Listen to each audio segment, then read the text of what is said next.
Afternoon, folks. It's Roland with BorealisBushcraft.com. Today we're going to talk about a controversial knife. We're just doing a knife review. We're out at the park.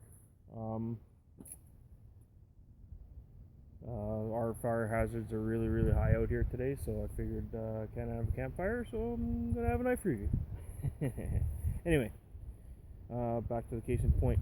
For many years, the Tom Brown Tracker knife has received mixed reviews throughout a lot of the community, survival community, bushcraft community.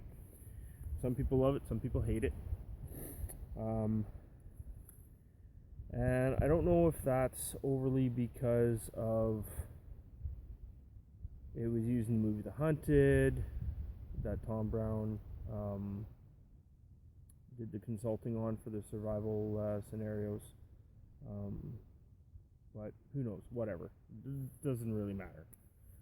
I just want to review the knife. So this is the Tom Brown Tracker. This one I got used, and I've cleaned up the grind lines on it. And the guy that I got it from couldn't sharpen. He actually sharpened the quarter rounder portion of the knife. You can see it's got a bit of a hook there, and that portion was basically all but gone. Kind of tried blending the edges. I don't know what he was trying to do, but that's not what the knife was designed for. There were specific purposes involved, and you know, there's a notching saw on the back. Guys, it's not a saw. It's designed for square notching, for making primitive traps and triggers. It's, you know, designed for cutting maybe half inch deep into wood, and then that's it, and you're trimming out notches. It's only designed to speed things up. Handle scales are micarta, which is really good. I'm going to add a bow drill divot somewhere on here. I'm not exactly sure where yet. So when I got this knife, it was sharp, but not, the geometry on it was not what I wanted. I've built a tracker myself from scratch, and I envisioned different things. And the knife that actually was used in The Hunted was not this knife. It was, in my opinion, a different variation, designed by Dave Beck. Very great knife maker. And the guy hit the nail on the head with it. Basically took what Tom Brown envisioned and made it into a woods tool. Handles are different on it. Blade geometry is different on it. The grind lines are a lot higher. I haven't taken any of the grind lines really back too much on here. I just kind of cleaned them up, and I convex my edges for extra strength. I mean, the thing's a 1/4 inch thick. You're not going to break it. Anyway, got myself a bit of a baton, so we'll just get right into its use. It's a heavy knife, guys. It's great for chopping. I don't typically chop with a knife. I feel that it's, you know, useful but not necessary, equivalent to how the knife is designed to perform. The grind, this primary grind here, is more ground like an axe, which does aid in the chopping. It is a little bit, it's fairly well balanced, but it's got a little bit of forward weight to it if you move your hand back on the grip, and that aids in chopping as well. If you choke up on the knife, it's actually quite controllable and nimble. Some guys say this is a fighting knife. I'm like, whatever. You can fight with any knife, guys. So, nothing crazy. Just a piece of poplar that I cut down in the woods. The knife batons quite well.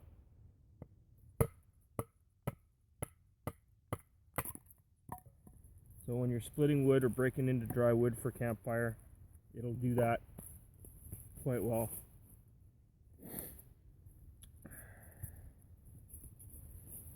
Break this down quite a bit.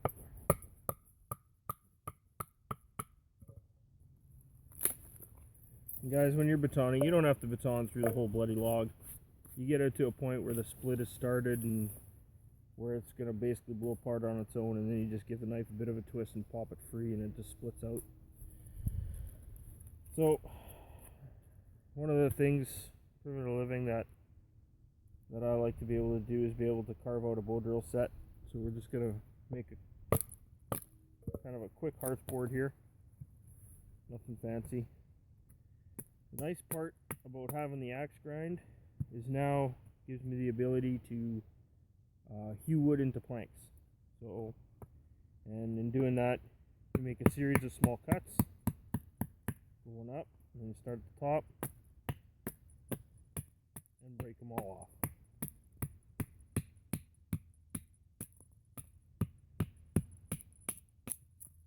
So your hatchet grind does come in handy. So there's basically a start of a hearth board. The tip of the knife is very broad, so it allows you to drill into wood. Don't know, let's try and keep this in frame here. So you can use the tip of the knife, and it's quite aggressive.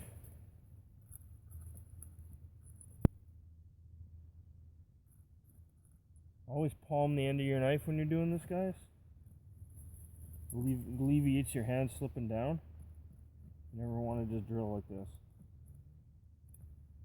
Put it in your palm. Okay, so as you can see, it hogs wood out no problem, which speeds up making a bow drill. You don't have to sit there and delicately carve it.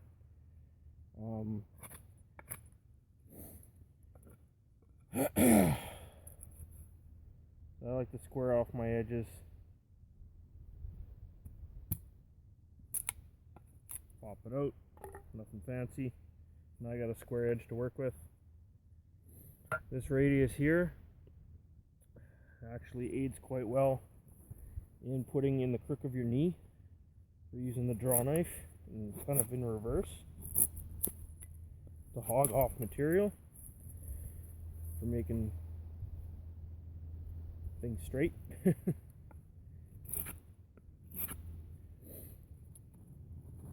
That's just the basic start of a hearth board for bow drill fire. Nothing fancy. You can get real pretty if you want to, but if I want to fire, it's just going to be a fire, guys. But we're not going to go right into the whole bow drill thing today. Just demoing the knife a little bit. Now, one of the things that this knife, I believe, would do quite well. Where'd the baton go?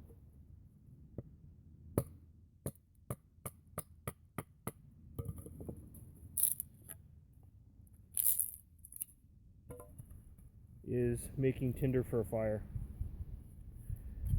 Now,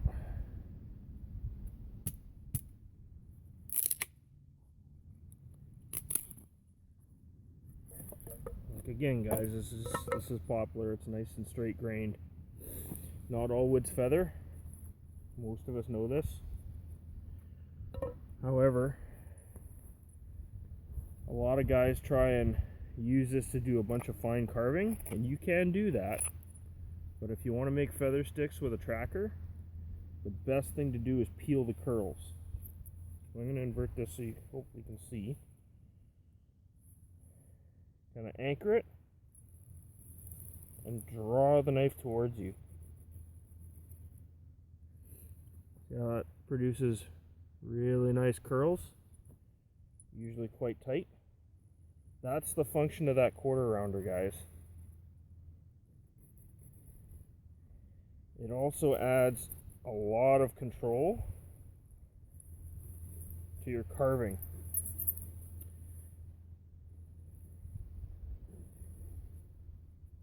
You can choke up on the blade if you want to do this. I prefer just to hold it down.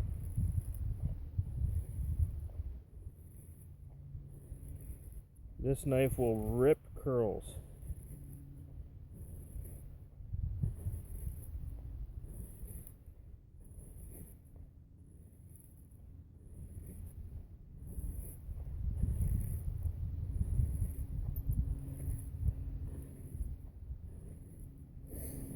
And when you're making feather sticks, you're increasing surface area so that it will catch. So that will definitely catch a spark. And if I want to, I can continue to make finer and finer curls. Also, by using the draw knife in such a way like this, it rounds your corners over. The reason that the shavings are curling this way is because you're curling them with this radius portion. It's very similar to curling ribbon on a pair of scissors for gift wrapping. And by doing that, it makes nice tight curls. Same principle, right? We'll peel a little bit more.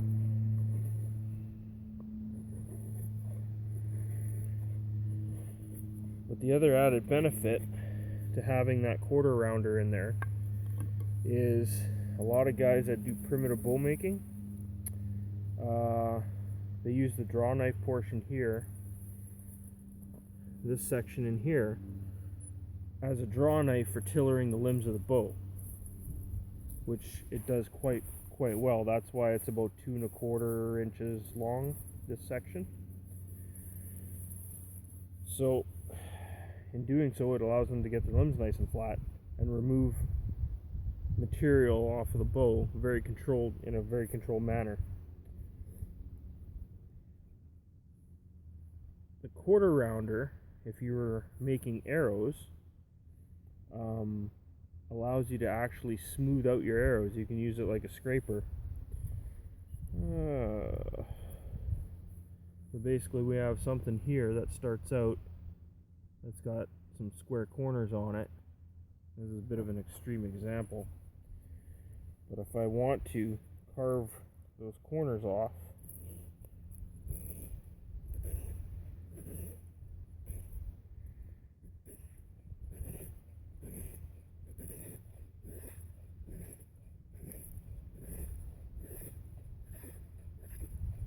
I'm kind of doing this in the middle of the stick so that I can cut it off with my saw after, so you can see the radius.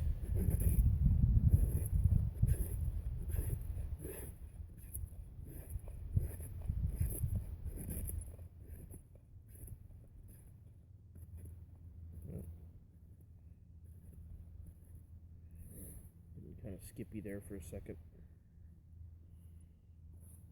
Set my tractor down. What did I do with the saw? Just took out the haversack today. I'm just going to cut this off.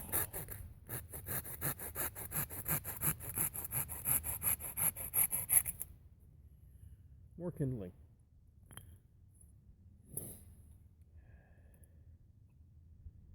As you saw, we had started with pretty much round corners. I didn't quite cut it far enough. As you can see, that has rounded that corner pretty much right out. Now I could keep going and be all delicate and get this nice and perfectly straight, but I'm not making arrows right now, fellas.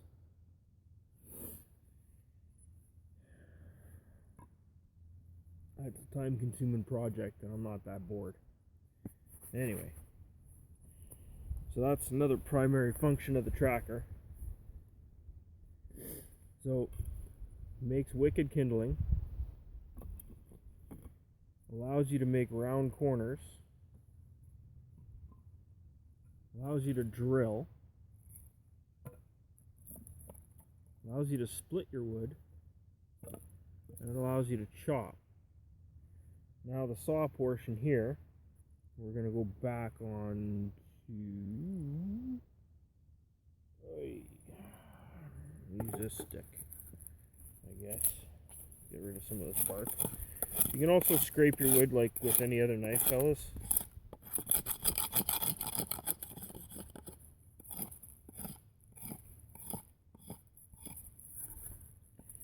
So the saw portion, right, that everybody loves to hate, we are going to use this to make a number 7 notch.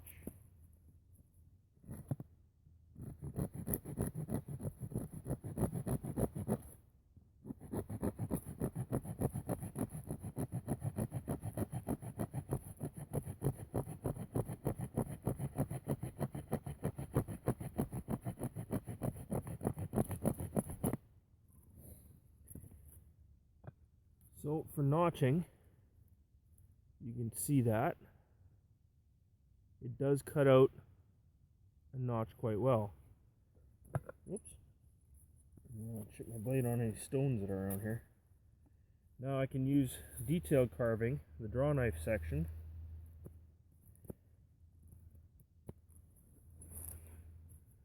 Right.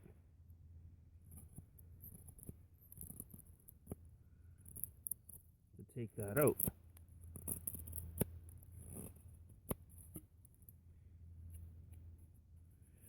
Now if I clean it up just a bit.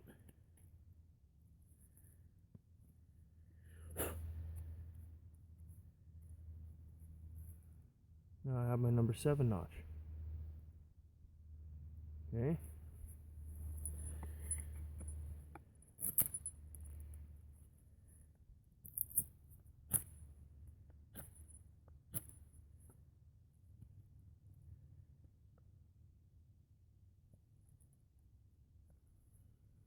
Yeah, that shows it a little bit better. Trying to show a notch on a round stick to the camera. Tons of fun. So we can do notching.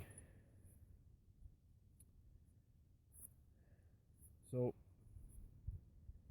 I mean, is this knife going to be for everybody? No, not at all. It's heavy. It's like a full pound, if not more. One of the nicest ways and one of the original ways to carry this was scout style across the lower portion of your back.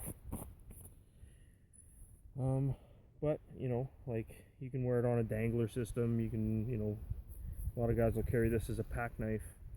I only came out here with this in my saw today. I didn't bring any other smaller knives aside of my CRKT for pocket knife. Which actually is, I'm starting to like that CRKT a little bit more. Just digress here for a second. But the holes in the handle with the blade closed, I think, will make a good bearing block for a bow drill spindle. So expect a video on that happening sometime this summer. Anywho.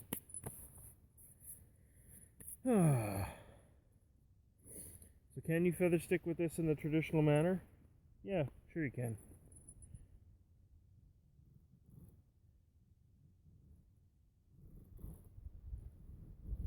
And it will do fine carving. Am I going to be able to carve a netting needle with it? Probably not, or a spoon. No, come here, dogs. Dogs, come. Here. Come here. Come here. We're just out in the bike trails here at the park. These guys like to run away sometimes. Let's get the tracker out of the road here. I don't want my dogs getting cut. Yeah, no. Heel. Come here. Come here. My dogs don't like to listen. So I'm going to pause you and come back. Sorry about that, fellas. If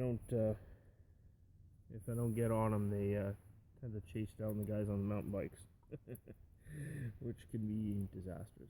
So you can make feathers in the conventional manner, right? Just with the straight edge. But I prefer to use the draw knife method. I find it's faster and it actually makes nicer feathers. I don't know.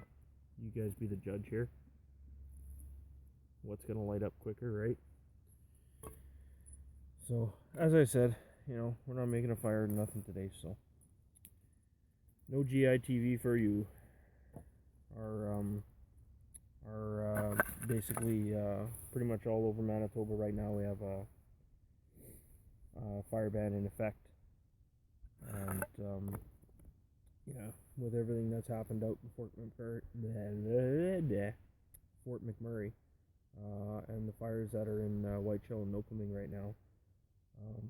You know, we haven't had any rain here in Manitoba for probably almost a month. Like a good heavy rain. So yeah, But anyway, so that's my take on the tracker. And maybe another close-up view of it. I did a little bit of reprofiling to make it better. I don't have a stock one to compare it to that was in its regular configuration. So yeah, be interesting to compare the two grinds. But this is mine, and yeah, I plan on keeping it and using it. I'm starting to like it. So yeah. Anywho, I'm gonna put that back in the scout style sheath. Let's see if I can turn around just a bit here. Kind of see how that wears. Yeah. So, anyway, ciao for now.